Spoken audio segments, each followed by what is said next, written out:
Tudo bom, pessoal? Continuando nossa série de vídeos aí de 2023 sobre Python intermediário, tá? Hoje eu trouxe aí pra gente, nessa segunda gravação, falar um pouquinho de properties do Python, tá? Então, property é um negócio que é uma palavra mágica que aparece aí para vocês. E nesse vídeo aqui eu acabo contando a história até de como a gente pode criar um property nosso, né? Para explicar como que o property funciona por dentro. Eu vou entrando ali a fundo, mostrando como que usa o property, começando do uso básico, tal, como a gente aprende normalmente, que é meio mágico, e vou descendo até a gente ver o que tem por dentro do property e como é que a gente pode criar nós mesmos uma classe que faz a mesma coisa que a palavra embutida, built-in do Python, property. Tá? Então, fiquem com o vídeo, bom proveito, e aí não esqueça de dar um joinha, de assinar o canal. Vamos lá. Boa noite, galera! Então, dando sequência aos nossos bate-papos sobre Python no nível intermediário aí, vou trazer para vocês aqui o segundo vídeo de 2023. E o tema que eu escolhi para bater um papo hoje foi o property. Essa pequena palavra mágica que a gente tropeça no Python, ela aparece na frente da gente. Às vezes é nosso primeiro contato com decorator também. Tá? E ela pode ser bem confusa, pode parecer mágica para alguns. Vamos ver o que a gente consegue em 15, 20 minutinhos destrinchar e desmistificar o uso do property. Bom, seguindo nosso setup aqui para esses bate-papos que eu escolhi, vamos usar um setup mínimo, tá? Estou numa pasta vazia aqui, se precisar eu crio um arquivo .py. Tá? A princípio eu vou usar o modo interativo para esse nosso bate-papo, então eu vou chamar aqui o IPython. O IPython a gente instala com pip install IPython, tá? E ele traz um prompt interativo do Python, só que é um pouquinho mais poderoso e tem alguns comandos mágicos aqui. Eu vou falar quando usar um desses comandos que não são padrões da linguagem, tá?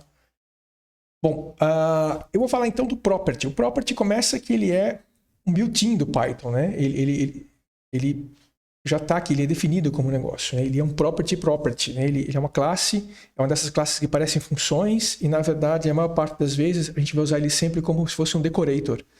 O decorator, o que é? Aquela sintaxe com arroba na frente aqui. Tá? Quando o property surgiu lá atrás, eu não me lembro se foi no Python 2.2 ou no 2.3, tá? Ele não funcionava ainda com a sintaxe decorator, ele era usado como uma função normal. Tá? E ele ainda pode ser usado como uma função normal. Essa é uma das coisas que a gente vai passar nesse vídeo aqui no nosso caminho para chegar no property. Bom, então a ideia do property é que quando você cria uma classe, e você vai ter um atributo da classe, você pode usar o property para criar uma função que vai ser responsável por ler esse atributo para você. Então, quem for usuário da sua classe vai passar pela sua função para ler aquele atributo. Eu vou criar uma classezinha simples aqui, com o menor número de coisas possíveis. Vou criar uma classe pessoa. Essa classe pessoa vai ter um único atributo nome, só para a gente... esqueci de mudar as cores aqui, gente. Desculpa. Depois eu mudo. Self, nome. E aí, self.nome igual a nome. Só isso aqui, tá? Deixa eu só alterar as cores aqui. Então, esse aqui é um dos comandinhos mágicos do IPython, né? Desculpa, colors, Linux, ele passa para cores adequadas para um fundo escuro do terminal. E aí, deixa eu só voltar aqui. Fica mais fácil de ler. Então, tá aqui. Simplesmente, então, agora eu posso criar um objeto do tipo pessoa. Eu passo para ele um nome. Perfeito, né? E aí, seguindo a tradição do Python, não tem nenhum guarda nem nada. Todos os atributos da classe, da instância, são públicos, né? Então, a hora que ele usa o self, que é a própria instância do objeto aqui dentro que ele recebe, ponto nome igual a nome, meu P agora tem nome igual a João. E se eu quiser mudar esse nome para alguma outra coisa, mudar esse nome para Daniel, simplesmente mudou, né? Eu não vou falar aqui muito de como a gente seta atributos dessa parte pública, porque a nossa ideia aqui é um pouco falar do property, né? A ideia desses vídeos curtos de 20 minutos é não ser um pouquinho mais intermediário. Mas eventualmente a gente vai ter uma coisa mais estruturada aí do comecinho, a gente fala dos atributos todos legais, né? Agora uma coisa interessante, vocês vão encontrar o property sendo usado assim. Vamos começar do fim. Ele pode ser usado desse jeito aqui, property. E vocês vão encontrar def, nome, self. Eu vou fazer... o interessante desse uso como decorator do property, é um até que eu demorei para começar a usar, eu preferia usar no modo função, é que você tem que fazer de trás para frente. Eu tenho que escrever primeiro o getter, ou seja, a função que vai ler meu atributo nome. E depois eu vou escrever a função que vai escrever o atributo nome. E não dá para escrever diferente se eu for usar o property como decorator. Eu tenho que escrever nessa ordem. Aí fica um pouco estranho, né? Porque, por padrão, vamos primeiro fazer um property que não faz nada. Simplesmente ele é transparente. Aí ele vai retornar self.underNome. Tá? Olha lá. Faltou uma parte aí, claro, né? E eu preciso criar o setter dele. Nome.setter. Pessoal, não sei se vai dar tempo de falar disso em 20 minutos, não. Nome de novo. Self, valor. E aqui, então, aí sim eu posso atribuir um valor para o nome. Certo? Eu vou colocar esse valor aqui. Tá? Aqui já tem bastante coisa para a gente olhar. Tá? O que eu estou dizendo? Aqui no init, eu já saio usando o meu ponto nome direto, sem underscore. Tá? A hora que eu uso isso aqui, não tem problema, porque ele vai rodar o init só depois que a classe pessoa já estiver criada. A classe, né? Quando eu for criar uma instância da classe pessoa, que é a partir de agora, se eu fizer aquela mesma linha que eu fiz antes, Ctrl R, P igual João, aí ele vai rodar esse código. A hora que ele faz isso aqui, ele executa esse código aqui dentro do init, tá? Ele vai chamar primeiro esta função aqui, ó. Essa função que a gente chama de setter, né? O configurador, o setar, não existe em português, né? Mas ele então atribui um valor para o nosso atributo nome. E aí vocês vão encontrar a primeira coisa que as pessoas costumam, em todo exemplo de documentação que você tem, o pessoal costuma colocar simplesmente o nome do atributo e um underscore na frente aqui. Isso aqui não precisa ser assim, se usa por convenção porque é mais fácil. O que acontece é que a nossa property, ela precisa em algum lugar guardar o valor dela. Tá? Esse código que está aqui dentro do setter e do getter, a ideia dele, assim do jeito que está, é nunca fazer isso. Você não precisa disso se você não vai precisar fazer alguma coisa com esse valor. Você vai usar um getter e um setter quando você precisa verificar alguma coisa a respeito desse nome. Né? Então, vamos continuar aqui nossa ideia de usar ele. Primeiro, só retomando aqui, tá? Então, esse nome aqui é uma variável normalzinha. O que acontece é que agora, quando eu olho os atributos internos do meu P, e eu olho aqui o p.dict, que são o quê? Aqui ele mostra os atributos dessa instância do pessoa do Python. Para quem não conhece, tá? O dict então é um atributo criado pelo próprio Python para todas as classes. E a hora que eu olho aqui, ele então criou um dicionário lá dentro. Esse dicionário tem uma variável underscore nome. E se eu chamar p.underscore nome, tá lá o João. Quando eu faço assim, eu acesso direto este valor aqui. Eu não passo pelo meu getter e setter. Quando eu faço isso aqui, ele vai rodar este código aqui. Tá? Vamos, então, primeiro de tudo, fazer esse código, fazer alguma coisa para a gente ver acontecendo. Né? Então, isso aqui seria o que a gente falaria no vídeo iniciante de property, né? Só mostrando como funciona. Então, vamos supor que eu quero simplesmente forçar que o meu valor seja uma string e tenha pelo menos 2 letras. Tá? Perdão aí os chineses que podem ter nomes com caractere só. Tá? Mas só para o nosso caso de exemplo aqui. If not is instance valor str. Então, se não for uma string. E o que mais?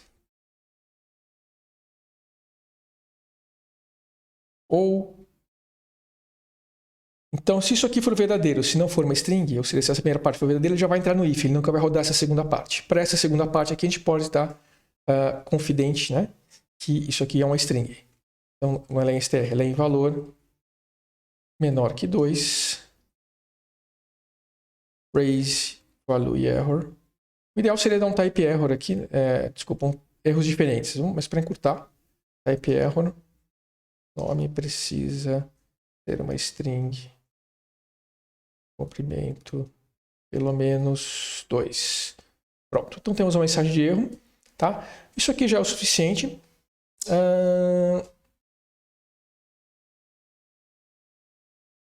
Vamos deixar assim. E vamos alterar esse aqui também, só para a gente imprimir na tela que ele está sendo chamado. Tá? Print getter de nome chamado. só para a gente saber quando isso aqui está sendo chamado. Ok? Então, eu vou recriar a instância agora. O IPython tem essa questão do repetir, né? Então, na hora que eu começo a escrever uma linha que eu escrevi agora há pouco, ele já me dá por padrão, eu posso autocompletar para a última linha que eu escrevi. Então, ele criou uma pessoa, o nome João.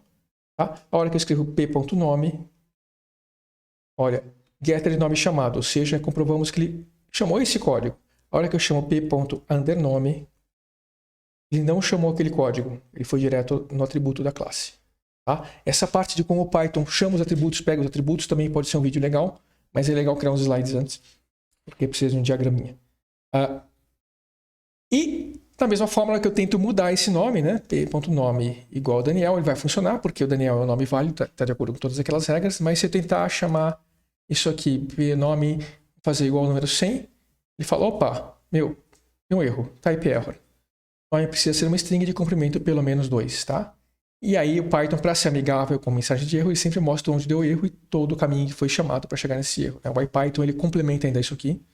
Tá? O traceback do Python, ele mostra só uma linha em cada função. O IPython, ele mostra o contexto.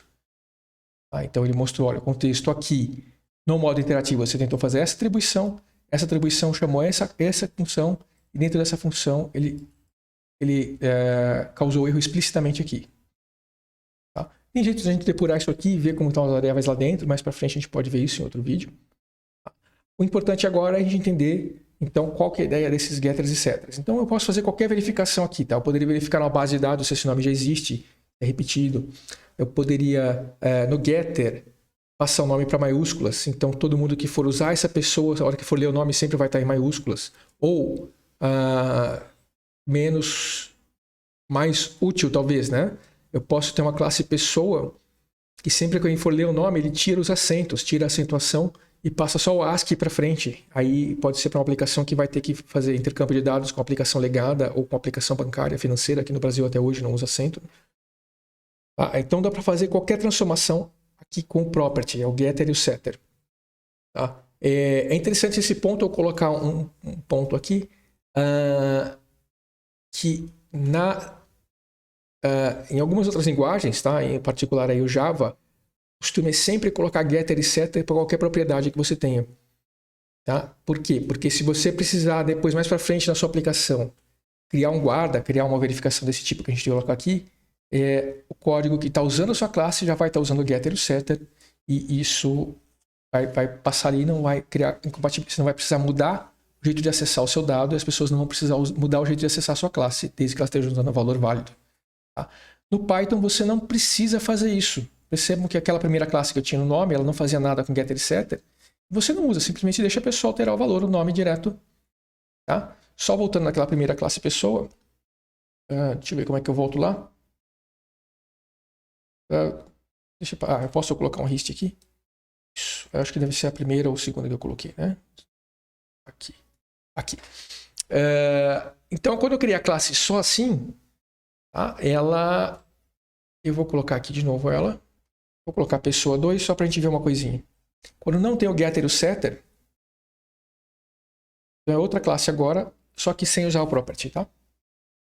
Pessoa 2, só para a gente ver isso aqui. p2.dict. Perceba que o que está no dicionário da instância é direto a variável nome, sem o underscore na frente. Tá? Agora sim, a gente volta na nossa classe nome.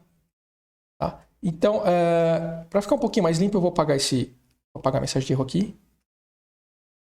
Não vai ficar aqui só na nossa frente aqui, não é a ideia do vídeo. Tá? Deixa eu só dar um type error aí.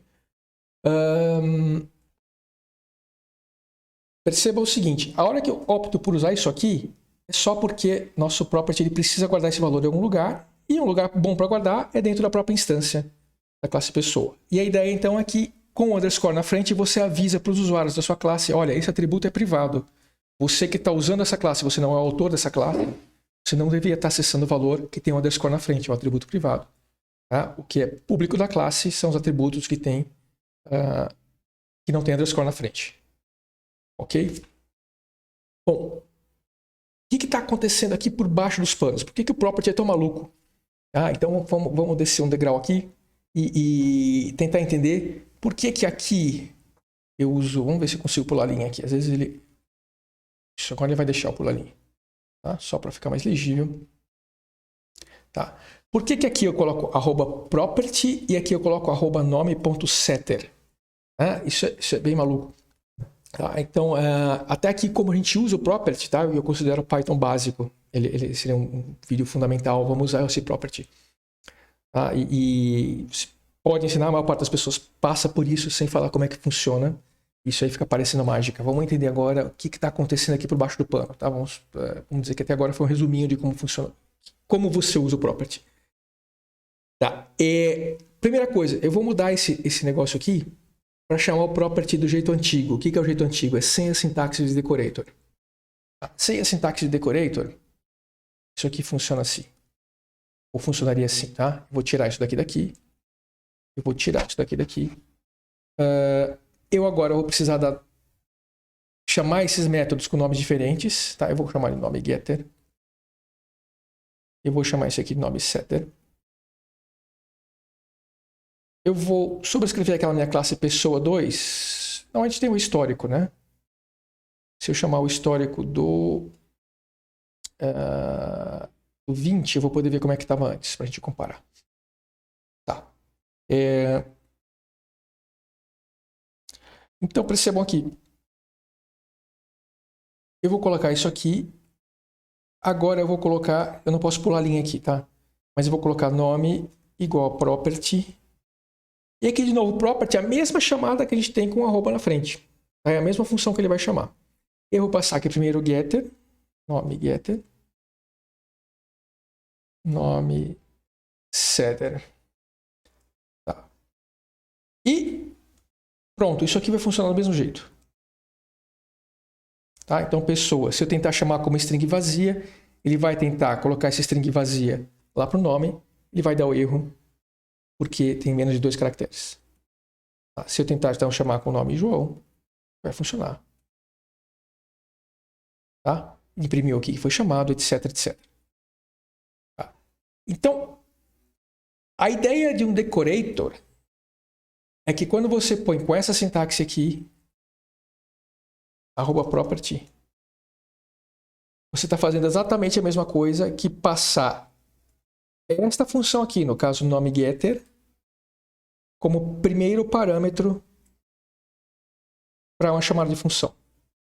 Tá? Ou seja, o que eu disse para vocês agora é que escrever, em outras palavras, eu acabei de falar que se eu escrever @property def nome, tananá, 2 pontos, tananá, é exatamente a mesma coisa. Ele deu erro de sintaxe porque eu não posso colocar isso aqui como nome de... Tá. Isso aqui é exatamente a mesma coisa que eu escrever isso aqui. Property, perdão. Eu escrevi def nome a sem nada. Depois escrever nome igual a property nome. Tá? Então a sintaxe decorator faz nada menos, nada mais do que isso. Ela simplesmente pega esta função que está definida aqui, no caso é uma função que não faz nada, tá? E passa como primeiro parâmetro para esta função aqui, sem o arroba. Tá? No caso, o property não é bem uma função, ele é uma classe inteira. Tá? A gente não vai descer nesse nível de detalhe aí num vídeo de 20 minutos. Aliás, esse vídeo não vai ficar com 20 minutos. Perdão. Mas aqui é exatamente a mesma coisa. A diferença é que quando eu uso como decorator, e uma diferença bem grande aqui para o nosso caso, quando eu uso como decorator esse negócio, eu só posso passar um parâmetro, eu não posso passar mais de um parâmetro. Obrigatoriamente, o único parâmetro para essa função é a função que está logo abaixo. Tá? Então, o pessoal, quando criou o uso de property como decorator, escolheu que a primeira função é o getter. Eles poderiam ter escolhido que a primeira função era o setter. Ia ficar numa ordem mais lógica até. Mas às vezes ia ficar numa ordem mais lógica quando você precisa de getter e setter, mas muitas vezes você precisa de uma property só de leitura. Nada impede que eu faça uma classe um outro parênteses aqui, né? E eu posso fazer um property fixo que é só de leitura. Def valor self. E aí eu poderia fazer uma chamada que lê um valor de um sensor ou que lê um valor de uma API na web Eu nunca posso mudar esse valor. Tá? Ou eu posso retornar um valor fixo. Torna 5. Pronto. E agora eu posso criar uma instância da classe A e chamar o valor lá dentro e sempre vai retornar aquele valor 5. Aí eu não preciso de um setter. O setter é opcional. Tá? O getter, ele não faz muito sentido num property ele ser opcional. Você consegue ter coisas equivalentes aos properties, que são descriptors, que podem funcionar só com getter. Mas o property ele sempre vai ter o getter antes. Então, voltando aqui no nosso caso, eu estava dizendo que isso aqui é a mesma coisa. E o que acontece no property é que se eu passar um segundo parâmetro, esse segundo parâmetro vai ser o setter. Se eu tivesse escrito aí o nome setter, eu poderia colocar aqui, como eu coloquei no corpo da classe, né? Vamos voltar lá. Tá? E eu poderia ainda ter um deleter, tá? O deleter, o que é? É um método que é chamado quando se manda apagar o atributo. É que raramente em Python a gente acaba apagando o atributo, né? A gente tem uma tendência hoje em programação que, inclusive, é não modificar objetos depois que são criados, né? Então, o objeto é criado e você não muda muito o estado daquele objeto. E aí, você ter que apagar um atributo é uma coisa... Raras vezes eu precisei, tá? Mas ele seria chamado quando você usa del p.nome. Se eu chamar aqui no meu p, ele vai ver que ele está reclamando que não tem esse deleter. Tá? Eu não sei se eu já usei alguma vez. Devo ter usado sim, mas é bem raro. Tá? Poderia ser um terceiro parâmetro aqui. Eu não lembro se o property aceita um docstring também. É só olhar o help dele depois. De qualquer forma, aqui você passa o getter e o setter de uma vez. Esses sim são importantes, a gente usa toda hora. Tá? O que acontece é que na sintaxe na sintaxe de decorator, você não tem como passar o setter junto. O que acontece é que o property, a hora que você passa só um setter, ele não volta só a função, só o métodozinho. Ele volta um objeto do tipo property.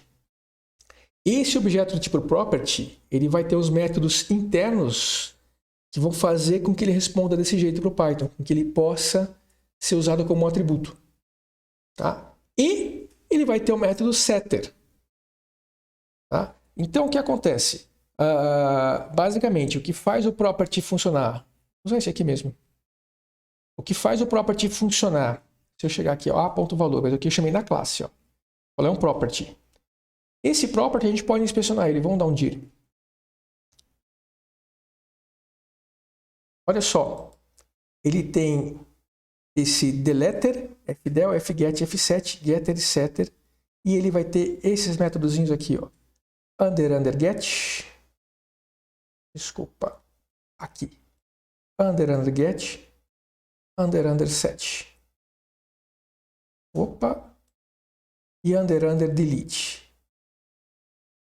Esses três atributos são o que fazem ele funcionar como um descriptor, ou seja, é o que faz a hora que eu crio isso aqui. Eu crio uma instância da minha classe A e eu chamo a.valor. Tá? Isso aqui ele chama o método get lá do A. Tá? Então, se eu chamar, estou falando para vocês, né? A mesma coisa que eu escrevi a.valor, under get, eu passo para ele, a hora que eu estou chamando aqui manualmente, eu tenho que passar para ele a própria instância. Tá? Isso aqui já está certo. Tá? Eu passo para ele, eu tenho que passar uma instância da classe A como primeiro parâmetro e a classe A como segundo parâmetro. Talvez nem precisasse do segundo parâmetro aqui. Tá? E ele volta o 5. Tá? Isso aqui está no Python Data Model. Se vocês lerem o documento do Python Data Model, a descrição de descriptors. Então, esse mecanismo aqui, tá? O fato que meu objeto valor, o meu objeto do pessoa.nome, o que faz ele funcionar desse jeito aqui, a hora que eu escrevo p.nome, ele chama o método, é porque lá dentro tem o método get. Esse método get.under é o que é chamado pelo Python. Tá? O que é o property, então? O property é um cara que, a hora que você cria ele com esse decorator, volta uma pessoa...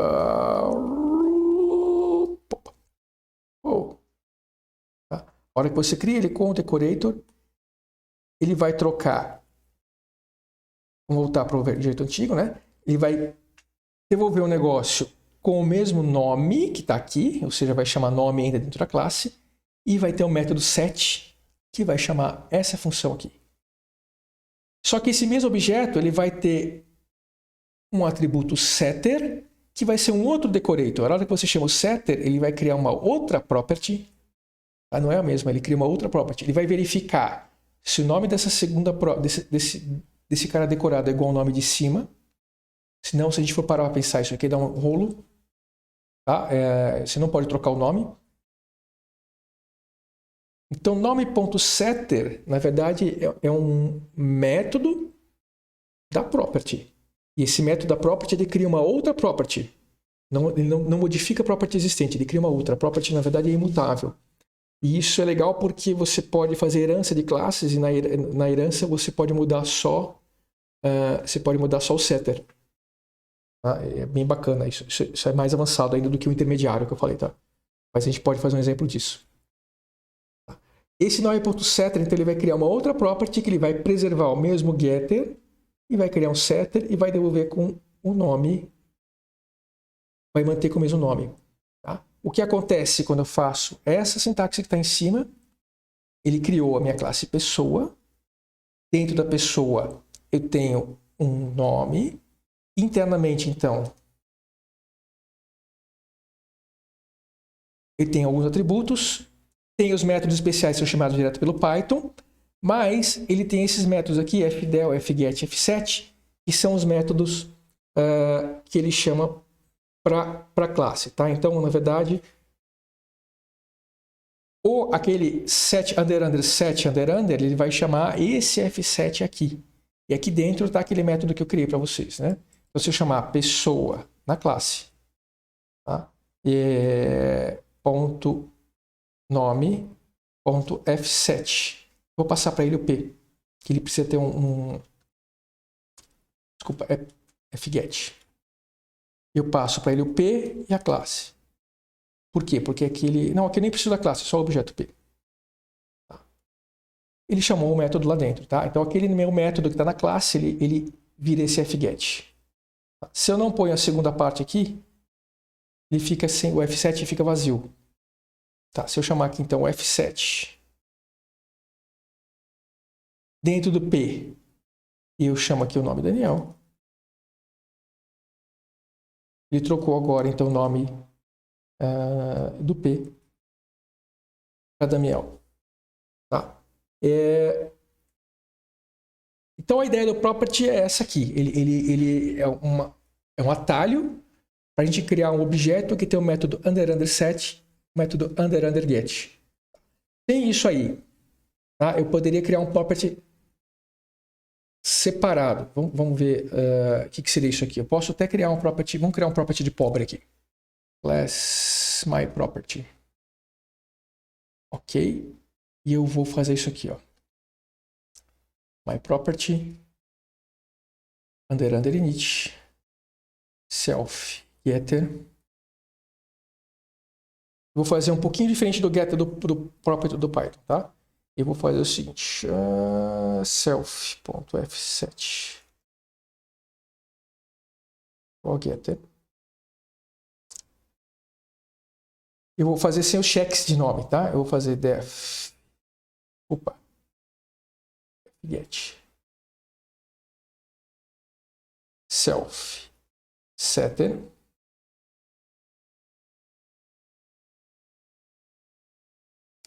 Então, isso aqui, eu crio as funções intermediárias. Aqui, eu vou criar aqueles métodos especiais do Python que fazem o property realmente funcionar. Get. O get recebe o self, que é uma referência para o próprio myProperty. Tá? Ele pode ter o nome dele. E aqui, só preciso de uma coisinha aqui. Não, tá certo, é isso mesmo. Tá? E olha só. Então, self.get, o segundo parâmetro do get recebe a instância. É a instância da pessoa, né? No caso, quando a gente for fazer um nome. A instância da classe onde está colocado o property. Ele recebe o owner, ou CLS é a classe. Por que isso? Porque a instância pode vir none. E aí, se a instância for none, eu retorno. Ele está sendo usado como um getter na classe. Ele pode ser especializado para retornar um atributo especial da classe também.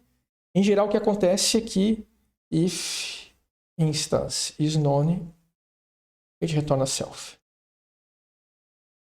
Se não, o que eu vou fazer? Eu vou retornar self.fget instance. Parecido com set, eu vou fazer aqui set. O set sempre recebe a instância, não tem none, e o valor para esse cara. Tá. Por que eu estou colocando em inglês aqui? Opa! Porque é o padrão, né? A gente vai passando o tempo, comecei o vídeo em português com o nome pessoa, né? Mas aqui, se vocês forem a documentação disso aqui, script total, normalmente vão estar usando esses nomes em inglês. Até podia usar em português aqui, mas vamos embora aqui. Tá? E aqui a mesma coisa, então eu vou chamar self.fset. Aí eu vou chamar instância e o value. E pronto. Agora eu posso criar aquela classe pessoa e usar esse myProperty, vai ser exatamente a mesma coisa. E ainda ele é menos flexível que o property do Python. Eu não consigo chamar ele com 2 parâmetros. Ele vai alterar o próprio cara in place. Ele não tem uma representação, tá? Mas ele tem a mesma funcionalidade básica se eu só quero um getter e um setter. Vou criar minha classe pessoa de novo. Aqui é a classe pessoa. E agora eu vou colocar myProperty. myProperty. Eu coloquei em camel case, né? Isso aqui vai funcionar exatamente do mesmo jeito. Tá? Então, o que aconteceu aqui que eu... Casual. Tá? P.nome. Se eu tento colocar um atributo inválido, ele vai rodar... Oh, deu errado.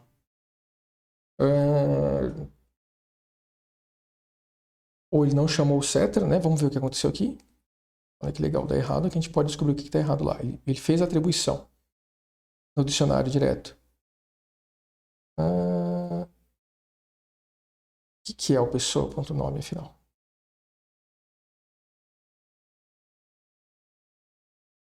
Ah, tá, faltou isso aqui. O setter. Tá, aqui deu certinho, tá? A hora que eu uso o cara como decorator, ele vai chamar a classe. A hora que ele chama a classe, ele retorna a própria classe. Então o getter está funcionando. Só que a hora que eu crio o setter, eu preciso retornar para ele o próprio objeto property. Aqui como não tem o return, ele retornou um none. Então o nome na classe pessoa, do jeito que estava lá, ficou um none. Então ele não criou um descriptor, ele tirou o meu nome de lá. Eu dou um return self aqui. Aí sim, então esse self, essa instância, não aqui, desculpa. No myProperty. No class myProperty. Volta. Aqui. Aqui, a hora que eu crio o setter, esse método aqui, eu preciso retornar o self. Porque o que acontece é que a hora que eu chamo nome.setter do jeito que está aqui, olha só, ele ia chamar esse método aqui, esse método não tinha um return, ele ficava none, e aí ele atribuía o atributo nome para none na minha classe pessoa como estava aqui. Tá? Só para a gente confirmar. Então eu não recriei a classe pessoa ainda, vamos dar um tiro no pessoa como estava antes. Olha aí, tem um nome e pessoa.nome is none verdadeiro. Tá? Eu vou só reeditar a classe pessoa agora. Agora usando myProperty, né?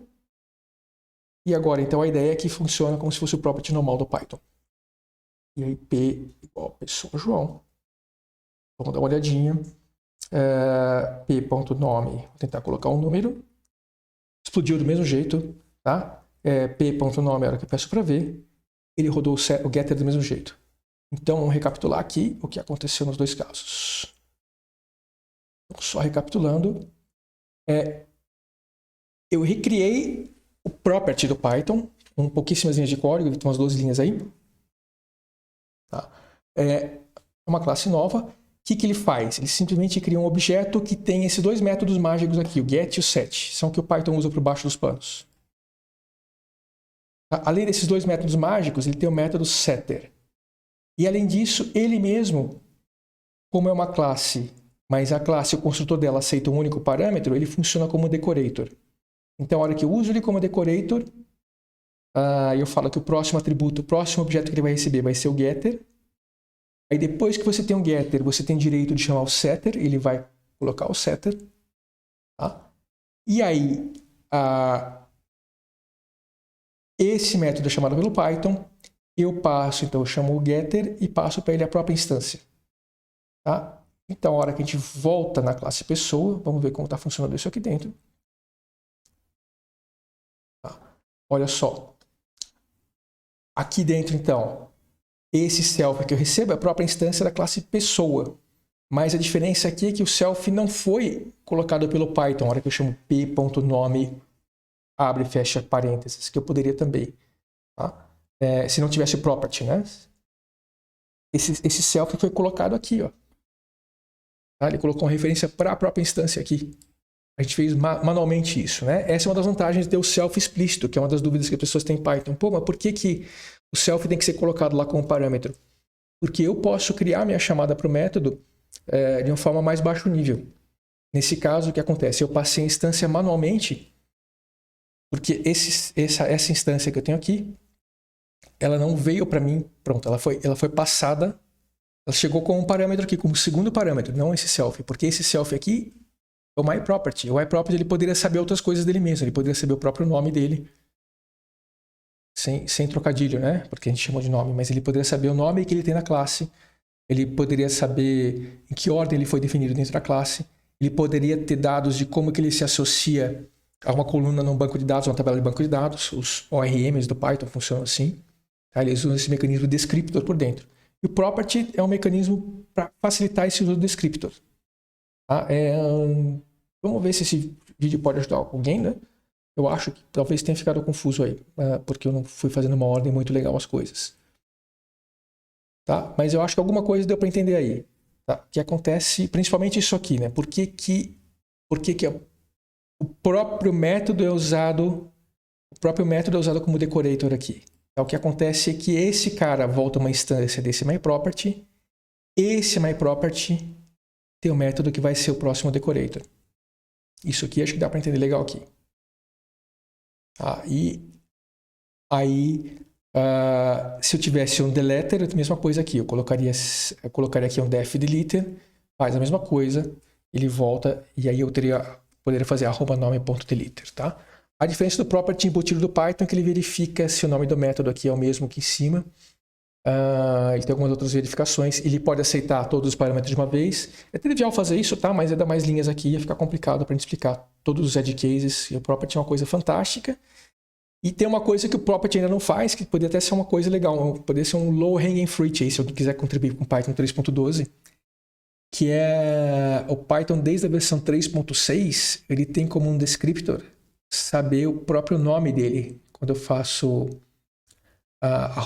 @property def nome, tudo bem, ele sabe o nome que ele tem por causa do nome da função. A função tem um nome.